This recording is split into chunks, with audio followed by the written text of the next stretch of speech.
भारत के चंद्रयान-3 की सफलता से बौखला रहा था चीन। इसरो चीफ ने तोड़ डाली उनकी अकड़। चंद्रयान-3 के रोवर प्रज्ञान ने इसरो की उम्मीद से ज्यादा कर दिखाया। इसरो चीफ सोमनाथ ने दी बड़ी खुशखबरी। इसरो के प्लान से दुनिया हैरान। दोस्तों, चीन कह ही रहा था कि भारत के चंद्रयान-3 का विक्रम लैंडर चंद्रमा के दक्षिण ध्रुव पर उतरा ही नहीं था। चीन के टॉप स्पेस साइंटिस्ट ने दावा किया कि भारत के चंद्रयान-3 ने चंद्रमा के दक्षिण ध्रुव के ऊपर लैंडिंग नहीं की है। दोस्तों, चीन ने यह दावा तब किया जब भारत अपने यान को फिर से जगाने की कोशिश कर रहा था, लेकिन तभी इसरो चीफ ने चीन की अकड़ निकाल करके रख दी है। दोस्तों, इसरो चीफ ने जो कुछ कहा है उससे चीन छोड़िए अमेरिका और यूरोप को भी मिर्ची लग सकती है। दरअसल बात यह है दोस्तों कि चंद्रयान-3 फिलहाल सुप्त अवस्था में है, नींद के अंदर है और उसे जगाने की लगातार कोशिशें हो रही हैं, लेकिन यह उम्मीद हर बीतते पल के साथ में धुंधली होती जा रही है। इंडियन स्पेस रिसर्च ऑर्गेनाइजेशन यानी इसरो के वैज्ञानिक लगातार उससे संपर्क साधने की कोशिशें कर रहे हैं। रेडियो वेव्स वहां पर भेजी जा रही हैं, लेकिन वहां से कोई भी सिग्नल वापस नहीं आ रहा। इसी बीच इसरो चीफ एस सोमनाथ ने कहा है कि वो पूरी तरह से सेटिस्फाइड हैं, यानी कि चंद्रयान-3 ने जो कुछ किया है वो इसरो के लिए एक बोनस पॉइंट है। उन्होंने कहा कि अगर प्रज्ञान अब नहीं जागता है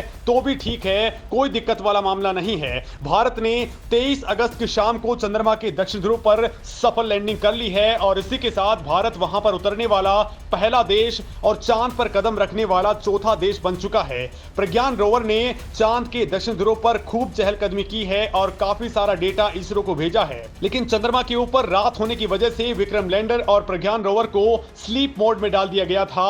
लेकिन दोस्तों, 2 हफ्ते बाद भी उनकी नींद फिर से नहीं खुली है। लिहाजा दोस्तों, अब इसरो चीफ एस सोमनाथ ने कहा है कि भारत ने अपना चंद्र मिशन पूरी तरह से सक्सेसफुली कंप्लीट कर लिया है और वो इससे पूरी तरह से सेटिस्फाई हैं। इसरो के वैज्ञानिक हालांकि अब भी लगातार लैंडर से संपर्क साधने की कोशिश में जुटे हुए हैं। उनको उम्मीद है कि वहां पर पावर जनरेट होने की वजह से फिर से ये रीएक्टिवेट हो सकता है। हालांकि वहां अब तक पूरी तरह से रेडियो साइलेंस बना हुआ है, वहां से कोई भी रेडियो सिग्नल रिपीट होकर के धरती पर नहीं आ रहा है। दोस्तों, इसरो चीफ एस सोमनाथ ने कहा है कि अगर ये नहीं जागा तो फिर बिल्कुल ठीक है, क्योंकि रोवर ने वो कर दिखाया है जो उससे अपेक्षा की गई थी। मतलब दोस्तों, इसरो चीफ पूरी तरह से आत्मविश्वास से लबरेज हैं। प्रज्ञान रोवर और विक्रम लैंडर अब चांद के ऊपर भारत के राजदूत बनकर के रहने वाले हैं। ये मिशन पूरी तरह से सक्सेसफुल रहा है। जो काम दिया गया था वो पूरा हो चुका है। जो खोज वहां पर हुई थी उनका पूरा डेटा भारत के पास में आ चुका है। अगर प्रज्ञान और विक्रम लैंडर जागते तो ये हमारे लिए और बोनस पॉइंट हो सकता था, लेकिन ऐसा नहीं हुआ है।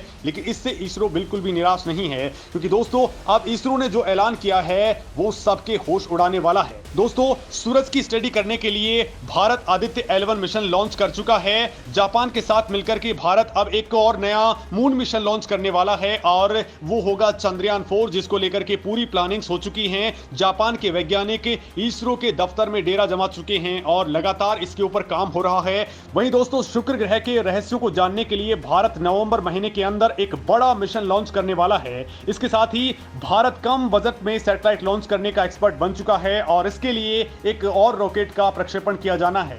दोस्तों, स्पेस सेक्टर में भारत के लिए अनंत संभावनाएं हैं और कहा यह जा रहा है कि भारत $600 अरब के इस मार्केट के ऊपर बहुत जल्द बड़ा कब्जा करने वाला है। दोस्तों, इसरो चीफ ने आगामी इसरो मिशंस के बारे में बड़ी इंफॉर्मेशन दी है कि इसरो अब एक्सपीओ सेट के लिए तैयार हो चुका है। ये एक्सपीओ सेट्स रेडी हैं और इनको पीएसएलवी रॉकेट के जरिए नवंबर या फिर दिसंबर के अंदर लॉन्च किया जाएगा। इसके साथ ही एक और बड़ा मिशन इनसैट 3DS को भी लॉन्च किया जाएगा, जो एक जलवायु उपग्रह है और इसे दिसंबर के अंदर ही लॉन्च कर दिया जाएगा। इसके साथ ही दोस्तों, इसरो SSLV D3 की लॉन्चिंग करेगा, जो एक छुटकू रॉकेट है, यानी ये रेडियो ऑन डिमांड वाला रॉकेट है और इसकी लॉन्चिंग तीसरी बार होने वाली है। वहीं इसके साथ ही इसरो नासा के साथ भी मिलकर के एक बड़ा मिशन कर रहा है और उसका नाम है निशार, यानी कि NASA ISRO synthetic aperture radar.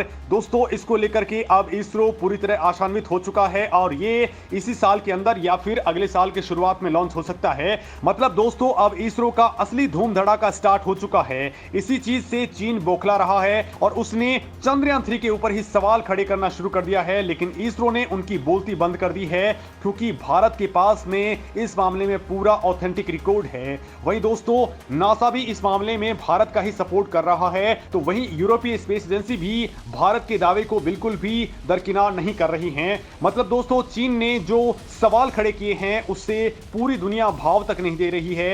और बड़ी बात यह है कि चीन के ही कुछ वैज्ञानिकों ने अपने टॉप साइंटिस्ट की हवा निकाल करके रख दी है।